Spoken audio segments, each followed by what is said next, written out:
నమస్కారం. మాఘమాసంలో శుక్లపక్షంలో వచ్చే ఏకాదశి తిథిని భీష్మ ఏకాదశి అనే పేరుతో జరుపుకోవటం అనాదిగా వస్తున్న సంప్రదాయం. అంతకాలేచ మామేవ స్మరన్ముక్త కలేవరం యహ ప్రయాతి సమద్భావం యాతి నాస్త్యత్ర సంశయ అని భగవద్గీతలో శ్రీకృష్ణ పరమాత్మ సెలవిచ్చాడు.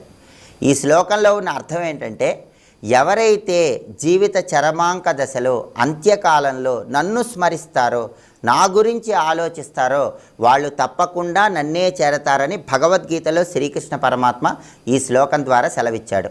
శ్రీకృష్ణ పరమాత్మ చెప్పిన విధంగా తన ధర్మ నిరతితో సత్యవాక్య పరిపాలనతో అంత్యకాలంలో శ్రీకృష్ణుణ్ణే స్మరించుకుంటూ శరీరాన్ని విడిచిపెట్టినటువంటి మహిమాన్వితమైన వ్యక్తి భీష్మ పితామహుడు. భీష్మ పితామహుడు శరీరాన్ని ఎప్పుడు విడిచిపెట్టాడంటే, మనకి శాస్త్రం ఏం చెప్తుందంటే, మాఘమాసస్య చ అష్టమ్యాం శుక్లపక్షే చ పార్థివ